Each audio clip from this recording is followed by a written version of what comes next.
Já foi o tempo em que a mulher era vista como sexo frágil. Hoje, somos guerreiras no mercado de trabalho, rainhas no lar, sedutoras na intimidade. Por todas essas razões, nós merecemos um espaço todo nosso. Entra no ar a partir de agora, Papo de Mulher. Aqui você tem voz, aqui você tem vez. Os nossos parceiros são... Doutora Sidneia Aparecida Galo, ginecologista.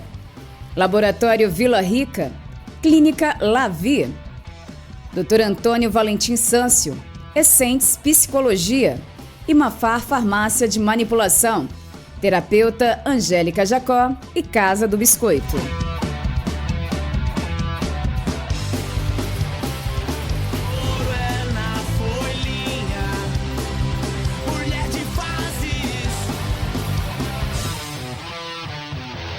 Excelente tarde para você em sintonia com a Pomerana FM.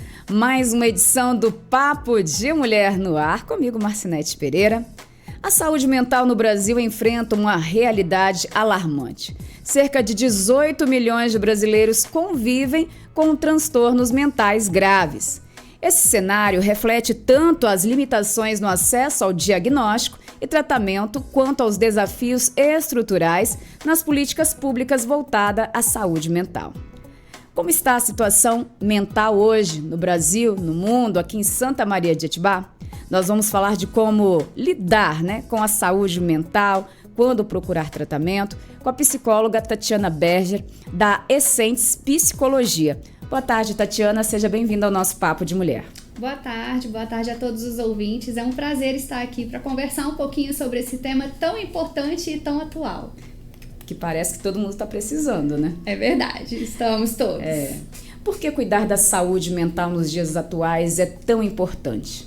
Eu acho que pensar esse cuidado em saúde mental é algo até histórico, né? A gente traz aí uma carga hereditária, uma carga genética, o nosso ambiente. Então, com toda essa transformação que a gente vem vivenciando ao longo dos anos, cada vez mais é importante a gente cuidar da saúde mental no sentido de nos conhecer, de saber quais são os nossos potenciais, as nossas limitações, entender também de onde partimos, onde queremos chegar, quais são as questões do meio que influenciam na nossa saúde mental. Então, hoje a gente não consegue mais pensar a ideia de separar corpo e mente. Nesse sentido, a gente precisa, então, desse cuidado integral, ainda mais nos dias atuais. E quais são os primeiros sinais que o ouvinte deve perceber em casa que indicam que ele precisa de dar mais uma olhadinha, mais atenção para a saúde mental? Então, a gente tem aí uma série de pontos que a gente pode considerar, mas pensando a realidade de Santa Maria de Jetibá, que é o que a gente vivencia no nosso dia a dia, a gente percebe muitas vezes pessoas que ficam em isolamento social, pessoas que gostavam de sair, deixam de sair, pessoas que gostavam de se comunicar, deixam de se comunicar, tristeza, algumas pessoas ficam muito ansiosas, algumas pessoas estão sempre aceleradas, algumas pessoas vão ter esses sintomas no corpo, como dor de cabeça, dor de estômago. Então são vários esses sinais de desconforto, tanto no âmbito emocional como no âmbito social, no rendimento no trabalho, nos estudos. Então é sempre importante a gente estar atento a qualquer alteração daquilo que a gente estava acostumado a vivenciar. Então, sentiu que está havendo um prejuízo em todas essas áreas da vida, como eu coloquei, é importante buscar ajuda. Bem, são N fatores, né? Exato. E qual a diferença, Tatiana, de estresse, ansiedade e depressão? Então, a gente está falando aí, quando pensa o estresse, de algo que é uma reação do nosso corpo, uma reação também psicológica às situações que a gente vivencia no dia a dia. Então, por exemplo, se eu tenho um dia muito acelerado, com muita coisa, não consegui cumprir o que estava ali proposto, isso pode gerar um estresse. Ou eu estou vivenciando com muita frequência aquilo que não é o meu cotidiano. A tendência é que eu fique mais estressada e tenha essas reações corporais.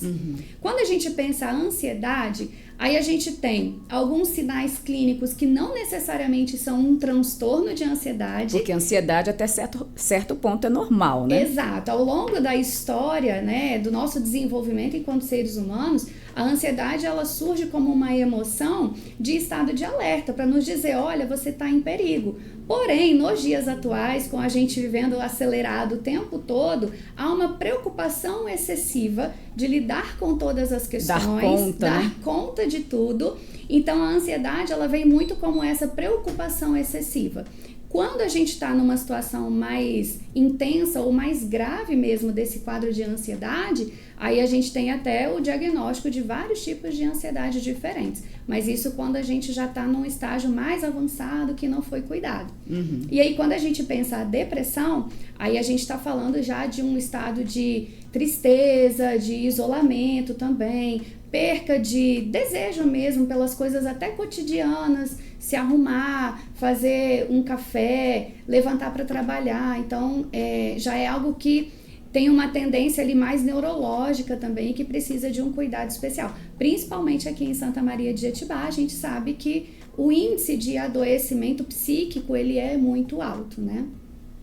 Bem, a rotina, como você já falou, como a rotina e a vida em frente às telas de celulares podem impactar a nossa saúde mental? Quando a gente pensa em rotina, Marcinete, a gente, historicamente, né, não posso deixar de colocar isso, a gente vem de uma educação onde a gente iniciava e terminava uma tarefa por vez. Sim. Hoje, ninguém faz mais isso. Você está realizando uma tarefa, você está olhando o celular, você está ligado num computador, ou você tem um cronômetro ali dizendo que você precisa ser ágil, produtivo, rápido, e diversas coisas da vida vão acontecendo ao mesmo tempo, né? Você tá de manhã num trabalho, à tarde no outro, à noite na academia, aí você tem os seus filhos para dar conta, tem rede social, tem ações na igreja, por exemplo, na comunidade. Então a gente vive muito acelerado. Então isso tem impactado diretamente. A rede social, então, ainda mais, porque aí é um lugar que a gente acaba se comparando com outras pessoas, com vidas que não são reais. A gente sempre tem que lembrar que não é porque tá na internet que é verdade. É, né? porque tem muita gente que está acreditando em tudo que se fala na internet. Exato. Né? E até mesmo na própria questão da saúde mental, né? A gente vê, às vezes, pessoas tirando diagnóstico de internet. Então, a gente tem que ter cuidado com isso. Então, a gente vai tendo mais tempo de tela. Já há estudos que comprovam que neurologicamente isso causa mais cansaço, a gente não recebe ali hormônios do bem-estar, a gente acaba recebendo tipos de hormônio que despertam emoções negativas. Então tem toda uma explicação neurológica também para isso, mostrando cada vez mais o quanto é prejudicial a gente não ter consciência das escolhas que a gente está fazendo. Por falar em repetições, ouvir coisas que nem são verdades, pior ainda quando os nossos representantes usam de assembleias ou câmaras para passar qualquer vídeo de qualquer uma pessoa falando besteira, né? E utilizar isso como se fosse uma verdade. Então, assim, já vem de cima, né? Como quem está ali, quem está comandando um município, um país, já utiliza disso, imagina então a população, né? Bem complicado. É bem complicado. Então, precisaria ter uma legislação em relação às redes sociais, com certeza. Eu acho que tem sido agora, né, implementada alguma coisa nesse sentido, porque virou muito a terra de ninguém, e aí todo mundo fala o que quiser, da forma que quiser. Então, a gente precisa também confiar na ciência, né? E a ciência, ela traz realmente, assim, os números de que há um prejuízo quando você acessa informações que não são verídicas, que não são de acordo com a sua realidade. Quando a gente pensa o campo da saúde mental, Marcinete, a gente não consegue trabalhar de uma forma muito, vou usar o termo fechada, no sentido assim, de que cada caso é um caso. Nós temos sim o nosso manual diagnóstico, a gente tem as normativas dentro da psicologia, mas eu não posso pensar, por exemplo, que se você tem ansiedade, vai ser igual a minha ansiedade. E o tratamento será o mesmo. E o tratamento também não vai ser o mesmo. Então, a gente precisa sempre estar atento onde a gente está buscando a informação. Claro. E muitas pessoas ainda com preconceito a terapias? Ainda tem, né? É uma situação que a gente encara, vamos dizer assim, pelo viés da ideia de capacitismo, né? Porque assim, Quando a gente pensa em saúde mental e alguém que não está em condições de trabalhar por um adoecimento mental, se tem muito preconceito, pensando ainda, né, em décadas passadas, quando a gente tinha os manicômios, as pessoas que tinham transtorno mental grave, que eram isoladas da sociedade. Então se fala muito ainda frases como, eu não vou no psicólogo não, isso é coisa de doido. Não vou no psiquiatra porque eu não tô maluca, não tô doido. Brincam com o CAPS, né? Brincam pessoas com que o não CAPS. deveriam brincar, fazendo Exato. brincadeirinhas sobre o CAPS, e não é essa a realidade, né? E infelizmente isso acaba afastando as pessoas que precisariam desse cuidado, Por vergonha. Porque entendem que elas vão ser rechaçadas de alguma Rotuladas, maneira, né? rotuladas. Então a gente tem que ter esse cuidado, porque se a gente tem um problema do coração, a gente vai no cardiologista. Sim. Se eu tenho uma questão na minha coluna, eu vou no ortopedista. Porque quando o assunto é saúde mental, sempre tem esses rótulos, né, que menosprezam esse cuidado, que é tão importante. Claro, porque a saúde mental pode virar problemas de saúde física se não cuidadas, né? Exatamente. Hoje a gente não tem mais a ideia de que corpo e mente são coisas separadas, né? A gente fala desse cuidado integral porque, assim, se eu não estou bem, o meu corpo, de alguma maneira, ele vai sinalizar. Então é comum, às vezes, a gente encontrar pessoas que têm gastrite nervosa, por exemplo, e quando você vai entender qual é a história de vida dessa pessoa, ela está passando por situações de estresse, tem uma história traumática, né? Então, quando você vivencia isso no âmbito emocional, aí a ciência traz também que você vai liberar sempre aqueles hormônios ali que não são os hormônios do bem-estar. Muito pelo contrário. Quais são os hormônios Então, que não são do bem-estar? Se a gente parar para pensar, é algo assim que a gente precisa considerar dentro dos níveis de cada hormônio. Então, o que a gente mais ouve falar hoje, por exemplo, é o cortisol, que é um hormônio que você precisa ter ele na medida certa. Se ele está na medida certa, ele vai fazer você acordar, ter motivação, sair para fazer os seus afazeres. Se ele está muito baixo, a gente tem um risco ali de você ficar mais cansado, mais deprimido, e quando ele está num nível que não é o adequado, que ele gera um estresse, né? Ele está muito elevado, você vai ter sintomas corporais também. Eu estou citando só um deles, né? Melhor para poder explicar isso seria realmente um profissional dessa área, mas a gente precisa, enquanto psicólogos, também estar atento a isso. O nosso cuidado em saúde mental não é somente emocional, a gente precisa cuidar do corpo, porque tanto as emoções como o corpo, eles vão estar sempre andando juntos. Com certeza. E quando buscar ajuda psicológica deixa de ser uma opção e passa a ser uma necessidade? Para quem está aí ouvindo, só enrolando, postergando, né? Aí é quando a gente precisa pensar a ideia de prejuízo na vida cotidiana. Então, assim, eu não consigo mais me autorregular em relação às emoções, eu tô com um choro frequente, eu não tenho mais ânimo para fazer o que eu fazia, eu não consigo mais ter o rendimento no meu trabalho, o meu casamento não tá bem, não consigo mais cuidar dos meus filhos como eu cuidava antes. No caso de crianças, né, rendimento escolar, comportamento. Então, qualquer alteração a nível de comportamento, a nível de rendimento, a nível emocional, que estão trazendo prejuízo para o seu dia a dia, é sinal de que você está precisando de ajuda. E eu sempre gosto de frisar que a gente não precisa esperar chegar num aspecto muito grave para pedir ajuda, que muitas vezes é o que as pessoas acabam fazendo. Quanto antes, melhor, não é? Isso aí. Bem, no consultório, as demandas, o que tem mais levado as pessoas a terem problemas emocionais, assim, a seu ponto de vista? Hoje eu acredito que é a ansiedade. Muitas pessoas estão vivendo... Causadas por... Então, estão vivendo justamente essa vida muito acelerada. Eu gosto muito de pensar a ideia de falta de conexão consigo mesmo e com o que faz sentido para a sua vida. É claro que no dia a dia a gente vai ser muitas vezes empurrado ou obrigado a ter uma rotina cansativa, horários cheios, muita coisa para fazer, muita coisa para dar conta, mas a gente vê muitas pessoas tratando como emergência. Eu digo no sentido de tarefas do dia a dia, aquilo que não precisa ser tratado dessa maneira. Sim. Então, hoje, o que a gente mais observa são dificuldades, tanto no âmbito de se relacionar com pessoas, como em relação à carreira, trabalho, filhos, e que a ansiedade é uma das coisas que sempre está ali por trás e atrapalhando mesmo essa conexão com o que você está vivendo agora. As pessoas vivem hoje pensando no amanhã. Ou pensam no ontem também, né? Esquecem de viver o hoje. Também. Daí entra o autocuidado. Qual a importância dele se tratando de saúde mental? Quando a gente fala de autocuidado, para além ali de colocar tarefinhas do tipo beba água, durma bem, se alimente bem, no cuidado em saúde mental, tudo isso faz parte, é super importante, né? Mas conhecer a si mesmo, eu acho que é o ponto de partida. E é difícil conhecer a si mesmo? Eu acho que a gente não foi ensinado a fazer isso, sabe? A gente não foi ensinado a parar para se ouvir. A gente muitas vezes delega ao outro a tarefa de dizer quem eu sou, o que eu preciso, o que eu gosto, o que eu não gosto, né? Então, principalmente nós, pomeranos, somos muito fechados, né? É uma cultura que não tem tanta essa abertura. Você faz aquilo que é colocado para ser feito. Então, quando você se conhece, você entende, por exemplo, que você tem alguns gatilhos para a ansiedade. Quando você conhece o que é, se conhece e sabe como lidar, é mais fácil de você conviver com aquilo que te incomoda, com aquilo que te atravessa, né? Que é uma palavra que eu gosto muito de usar também.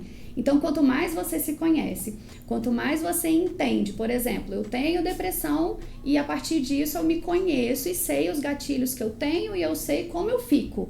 Quando você tem essa percepção, você aprende também a lidar com isso de uma maneira mais leve, mais saudável. Então, não há cuidado sem autoconhecimento. Claro. E, como você mesma disse, crianças e adolescentes também têm saúde mental aí prejudicada.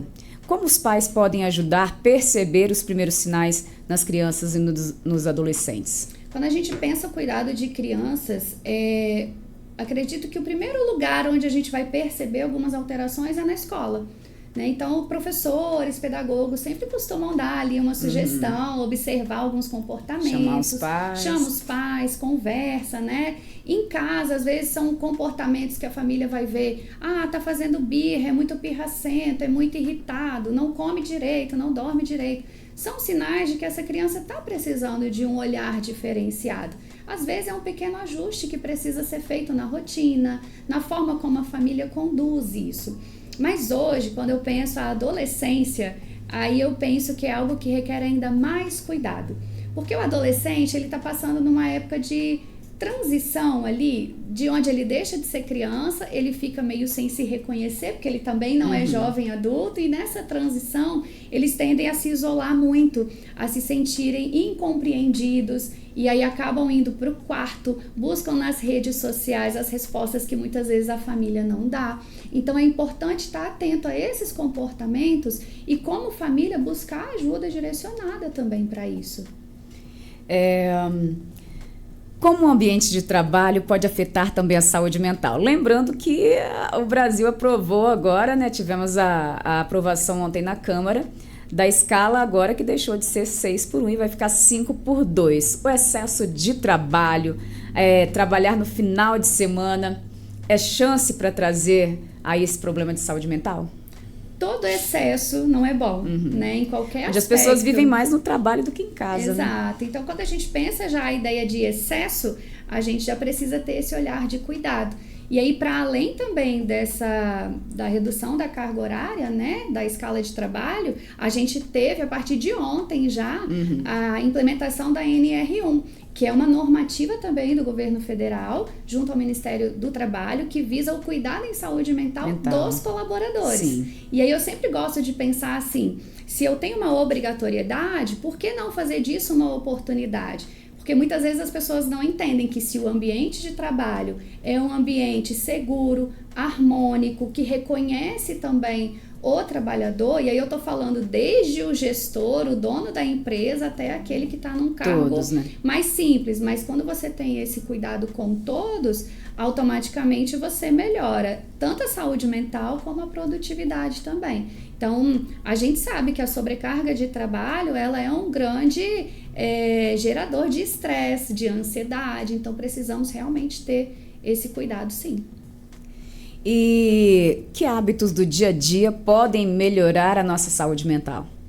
Aí a gente precisa, como eu disse, pensar o ser humano como um todo, né?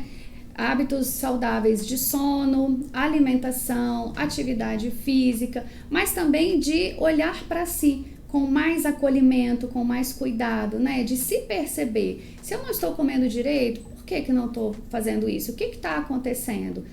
Quem é que está direcionando? São só as emoções ou a minha razão? Buscar esse equilíbrio. Eu sempre gosto de sugerir pausas, pequenas pausas. Ah, Tatiana, mas eu não tenho tempo. Gente, 1 minuto, 2 minutos, para, respira, toma consciência ali do seu corpo, do que você está fazendo, por que e para que você está fazendo. Então, eu acho que, inclusive, rede social mostra muito pra gente, assim, né? 10 passos para viver melhor, 5 passos para o seu dia ser mais leve. Mas se a gente também não entra em contato com aquilo que nos motiva e com aquilo que nos incomoda, a gente não consegue conhecer quais desses pontos aí que nos ajudam a ter um autocuidado vão funcionar pra gente. Então não existe regra, cada pessoa vai vivenciar isso de acordo com a sua rotina, com o ambiente que vive e com a condição emocional que tem também.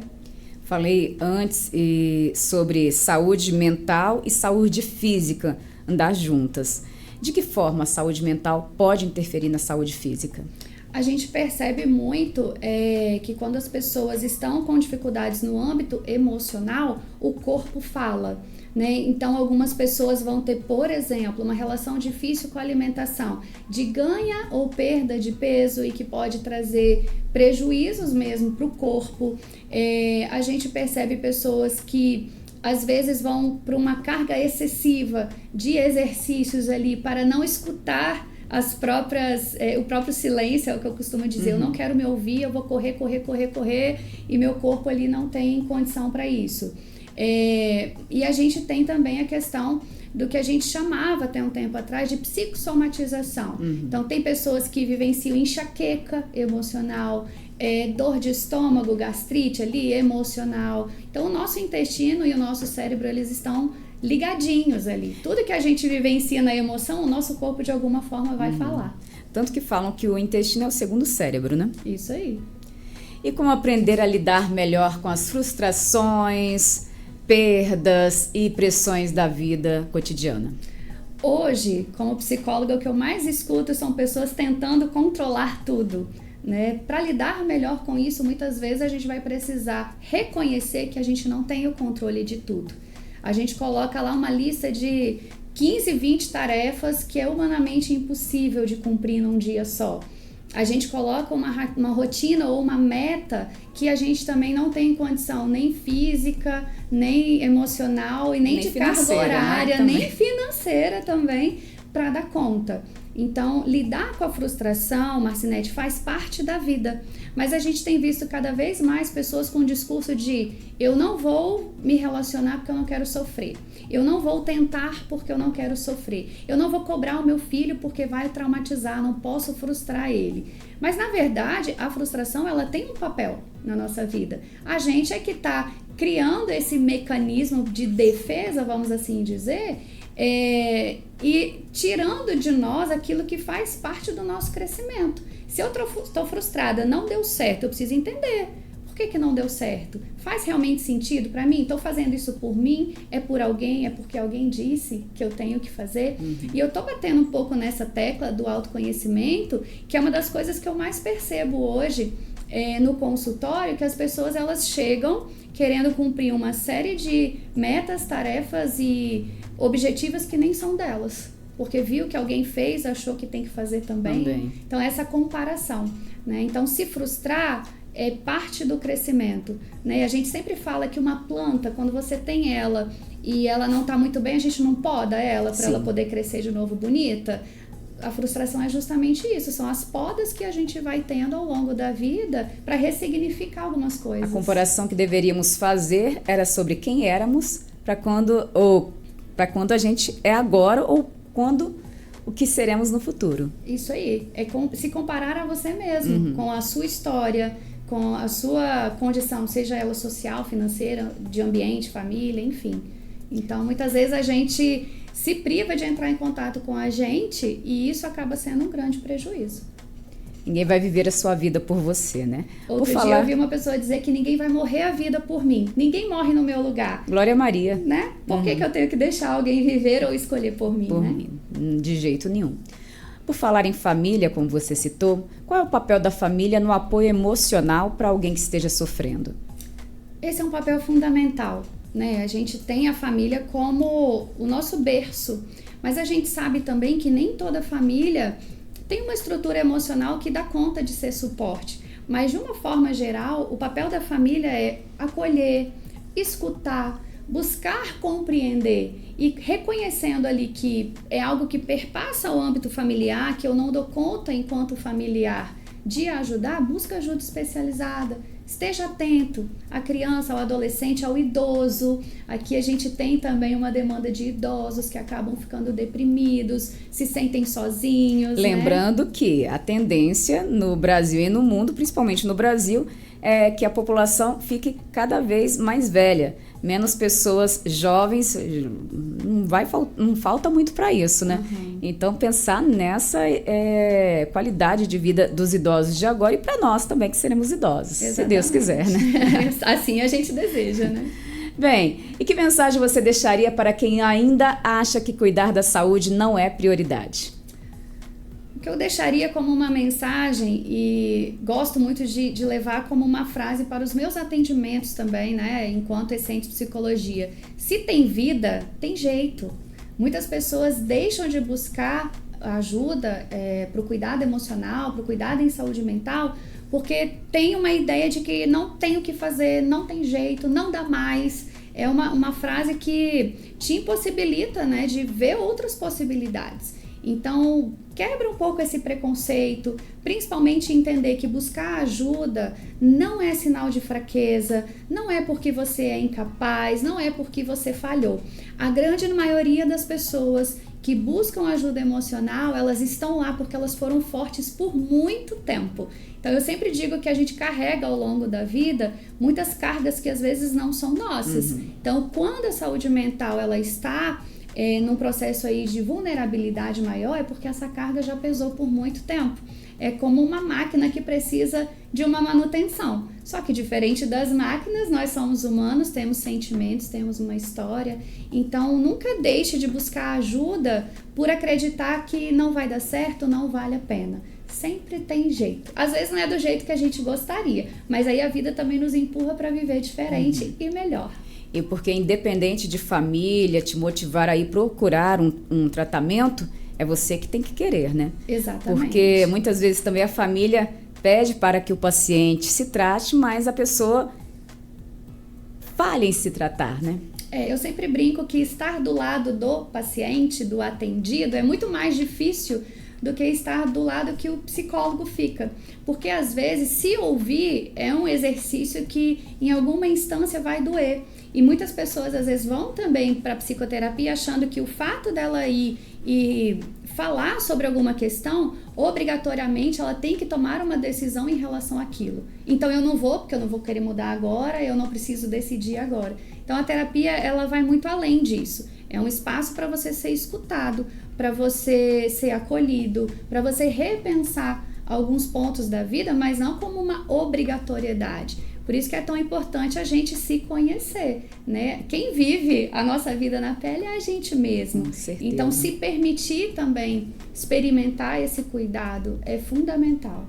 E a Essente Psicologia está em Santa Maria de Atibá, conta com 6 psicólogos? Isso. Hoje trabalhando em que áreas, assim? Hoje nós temos psicólogos em todas as áreas dentro da psicoterapia, desde infância, adolescência, adultos, idosos. A gente trabalha com avaliação psicológica e neuropsicológica. Nós vamos iniciar agora um projeto também de orientação profissional e carreira. Estamos também com serviços pautados no cuidado em saúde mental nas empresas, a partir da NR1. E também vamos agora dar start a um projeto que a gente iniciou em março, dando continuidade agora com eventos sobre temas da atualidade que precisam ser discutidos. Então tem muita coisa boa acontecendo, a nossa equipe está lá preparada com todo um comprometimento ético e técnico para acolher e receber todo mundo que precisar desse cuidado. O endereço da Essentes e o telefone? Nós estamos localizados no edifício Furlane, na sala 503, mais conhecido como o Prédio do Correio, aqui no centro de Santa Maria. E o nosso contato é 27 99835 1122. Muito obrigada por sua participação, Tatiana, e uma boa tarde. Nós que agradecemos a oportunidade. Boa tarde a todos. Uma boa tarde, amigo ouvinte, para você que ficou sintonizado aqui na programação 98,5. Até o nosso próximo programa. Beijo para você e tchau, tchau.